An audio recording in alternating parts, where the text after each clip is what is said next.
사무소 변조입니다. 자, 의 보시게 되면 위조와 거의 같다 그랬죠. 다른 점이 있다면 진정 성립이다, 동일성 유지다 이런 점에서 다르다 했습니다. 그래서 예를 보시게 되면 금액을 바꾼다든지 일자를 바꾸게 되면 변조가 되는 거예요. 자, 내용을 보시게 되면 작성 권한이 없는 자다, 권한이 초월했다, 그치? 타인명의 타인명의, 그 다음에 중요한 것이 진정문서라는 거예요. 진정문서. 따라서 허위문서 같은 경우 X, 위조문서 같은 경우 X는 변조 대상이 되지 않습니다. 자, 두 번째는 동일성을 유지해야 한다는 거예요. 자, 따라서 본질적 부분을 바꾸잖아요. 중요 부분을 바꾸잖아요. 그러면 이것은 위조가 되는 거예요. 변조가 되지 않는다.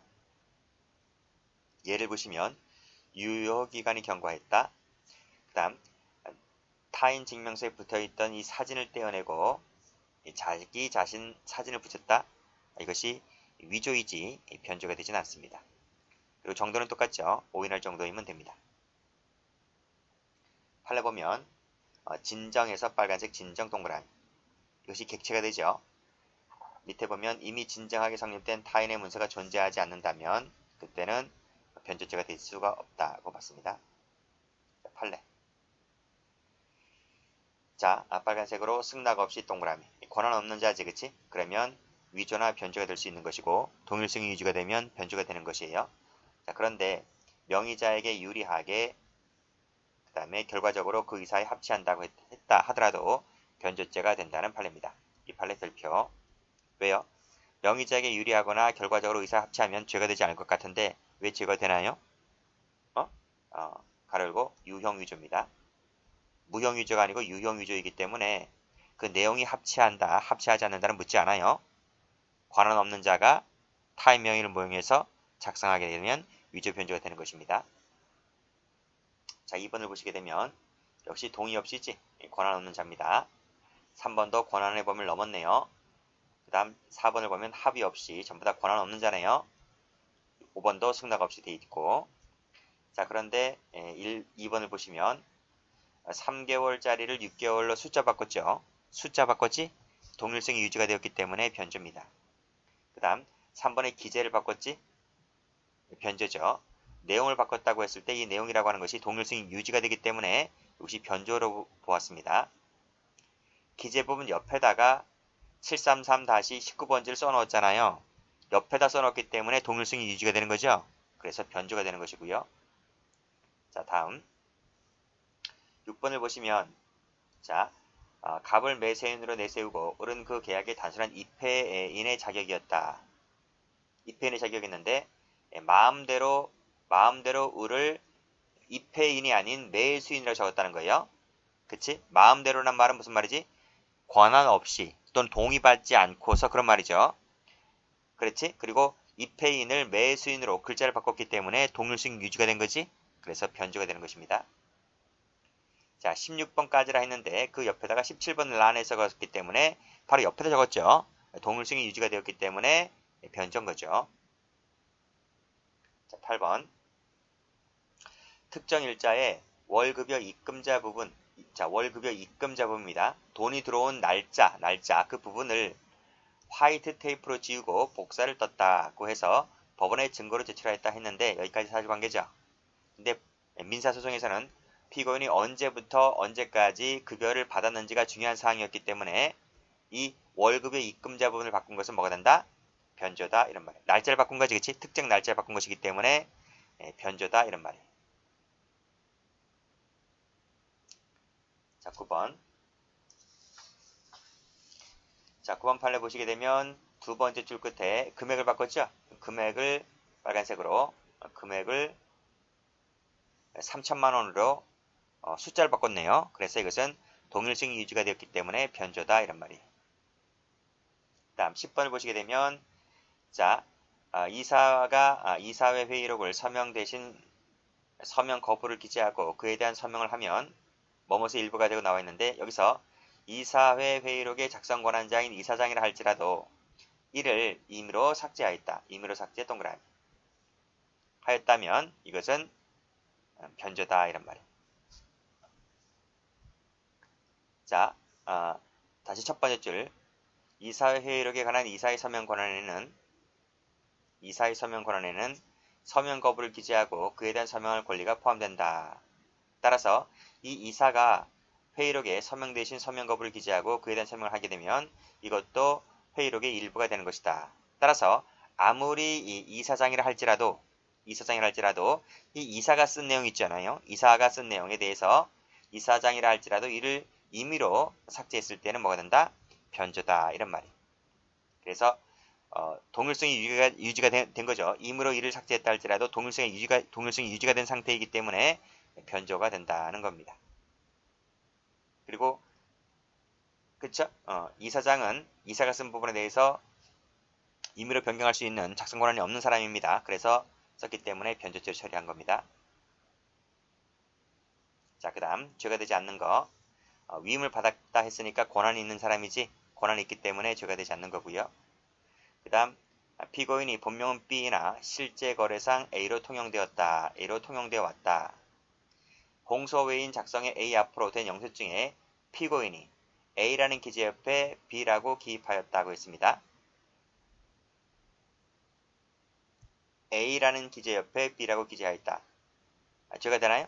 본명은 B라 했잖아요. 본명은 B인데 A로 통용되었다. 그 피고인이 작성 권한 있는 사람이 A라는 사람이 이 기재 옆에 B라고 기재하였다.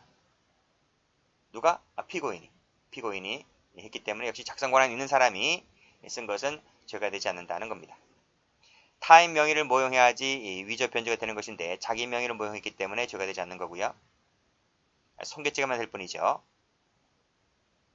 자, 목적범이기 때문에 행사할 목적이 있어야 되는 것이고요. 이 목적이라고 하는 것은 미필적이면 됩니다. 자, 다음. 자, 제2개수네요. 자, 첫 번째 판례 중요한 판례이고요. 자, 문서죄 같은 경우에는 제2개수가 명의인수다. 명의인수 동그라미. 유가증권은 매수였죠. 전 시간에 배웠어요. 유가증권은 제2개수가 매수이다. 이게 판례이고요. 매수인데 문서죄는 명의인수입니다. 그래서 이 수개의 문서 외조죄는 상상적 경합이 된다. 연명으로 되어 있을 때 2인 이상이 연명으로 되어 있을 때는 명인수마다 각각의 죄가 되기 때문에 수죄가 되는 거죠. 행위가 한 개라면 상상적 경합이 되는 거예요. 자, 피고인이 그 명의자의 한 사람이었다 할지라도 타 명의자와 합의 없이 동그라미. 그 내용을 변경하였을 때는 변조죄가 될 수 있는 것이죠. 왜냐하면 그 사람이 동의를 받아야 되는 것인데 동의를 받지 않고 있기 때문에 변조죄가 됩니다. 자격문형 갑니다. 자, 개념 정의 역시 마찬가지로 유가증권과 똑같아요. 작성 권한이 없어야 되는 것이고, 그다음 자격을 사칭하는 것이고, 이름은 자기 이름 적는 것이고요. 만약에 명의까지 모용을 하게 되면 그때는 위조가 되죠. 자, 권한이 없는 자라고 하는 것은 권한 받기다 동그라미, 초월이다 동그라미. 그렇죠? 근데 2번 같은 경우에는 권한 범위 내에서 권한을 남용했다라고 했을 때는 그때는 권죄는 성립하지 않고 배임죄만 될 뿐이다고 봤습니다. 자, 됐죠? 나머지는 다 됐고요. 다음 페이지 갑니다. 자, 중요한 판례 나오네요. 이 판례 별표 쳐보세요. 그 다음 밑에 판례도 별표를 쳐보세요. 자, 올라가면 자, 자격모형 작성죄에 있어서 타인이라고 하는 것은 자연인, 법인격 없는 단체뿐만 아니라 독립된 사회적 지위를 갖고 활동하는 존재까지도 포함된다고 봤어요. 그것이 바로 밑에 나와 있어요. 밑에 나와 있는 빨간색으로 공공부동산, 땡땡부동산 상호를 가진 그 중개업소죠. 이것도 타인이 될 수가 있다는 겁니다. 자, 가로 2번 대리하거나 대표할 권한이 없는 사람이 권한 없는 사람 밑줄긋이고 이 사람이 누군가요? 여기 중개사 사무소 직원이에요. 직원이 공인중개사란에 무슨 대표자 하면서 자긴 대표자도 아닌데 대표자라고 하면서 자신의 이름을 적었어요. 라고 했을 때 자격모형 사칭죄가 된다는 거예요. 됐나요? 그래서 답이 자격모형에 따른 사문서 작성죄가 됩니다. 자, 무슨 얘기인지 봐볼게요. 땡땡 부동산은 의리중개업법에 따라 개설 등록한 중개사 사무소로서 갑은 의리 등록한 그 부동산의 명의를 빌려서 부동산 중개 행위를 하기로 하였는데 그 과정에서 갑이 위 사무소에서 자신을 무슨 무슨 부동산의 대표자라고 지칭하였다. 그치? 라고 하면서 계약서를 써줬다는 거예요. 그러면 안 돼요. 그래서 그 상호라고 하는 것은 그 부동산을 그 명의자 이름을 적어야 되는 것이지 중개사 자격도 없는 사람이 마치 자신이 상호인 것처럼 이렇게 이름을 기재하게 되면 자격무용 사칭죄가 됩니다. 그러니까 제가 여기서는 직원이라고 적었지만 여기서는 직원이 아니잖아요. 명의를 빌려서 운영하는 사람이기 때문에 뭐 이 사람이든 이 사람이든 상관이 없어요. 이렇게 하게 되면 자격무용죄가 됩니다. 자, 그 다음 자격무용이 되는지는 형식에 따라서 결정해야 한다고 했습니다. 이게 바로 유형 위조를 말하고 있는 거예요. 무형 위조가 아닌 유형 위조를 말하고 있는 것이다. 따라서 어떠한 문서를 작성할 권한을 갖고 있는 경우에 그 지위를 남용하였다면 지위를 남용했다는 말은 권한이 있는 사람이라는 얘기잖아요. 권한이 있는 사람은 자격무용죄가 되지 않는다. 그치? 권한 있는 사람은 위조, 변조, 자격무용이 전부 다 안 된다고 말씀드린 적이 있습니다. 그래서 마지막도 자격무용죄가 되지 않는다. 가로 2번 토지 매수 권한을 위임받은 대리인이 위임세무 치시고 권한 있는 사람이지 권한 있는 사람이 그 특정 매매 가격보다 낮은 가격을 썼다 할지라도 즉 허위 작성했다 할지라도 자격무용죄는 되지가 않는다 이런 말이 됐고 그 다음 페이지 가보시면 저가 되는 거 볼게요. 자, 직무를 대행하는 자가 아닌 자가 있으니까 권한 없는 자지. 그 다음에 2번도 계약을 해지했으니까 권한 없는 자지, 그치? 그 다음 3번도 임대할 권한이 없다고 했으니까 작성 권한 없는 자 아닙니까? 그치? 올라갑니다. 자, 권한이 없는 자가 개장란에 자신의 개장이 아닌데 자신의 이름을 썼다.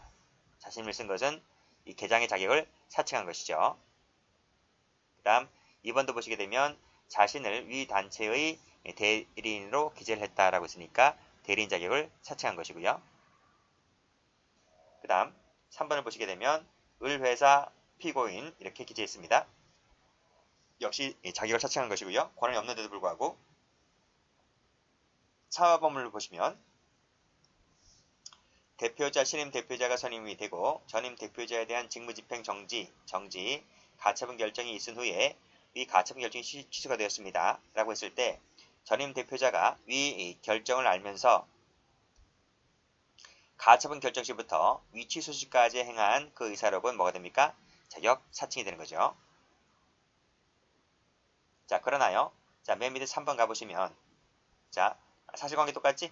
전임 대표자에 대한 직무집행 정지 가처분 결정이 있은 후 위 가처분 결정이 취소가 되었을 때 자, 종전 임원이 위 가처분 결정 이전 가처분 결정이 있기 이전에 작성한 것은 자격무용이 되는 거예요? 아닌 거죠. 그래서 이 3번 판례랑 자, 맨 위에 4번 판례랑 비교하시면 될 것 같아요. 각각 출제가 된 적이 있습니다. 그 다음에 밑에 판례 보시게 되면 승낙을 받았기 때문에 권한이 있는 자이므로 자격무용이 될 수가 없고 2번도 마찬가지로 대주주이다 보니까 역시 작성 권한이 있는 사람이므로 자격무용죄가 될 수가 없는 거예요. 다음 고의 갑니다.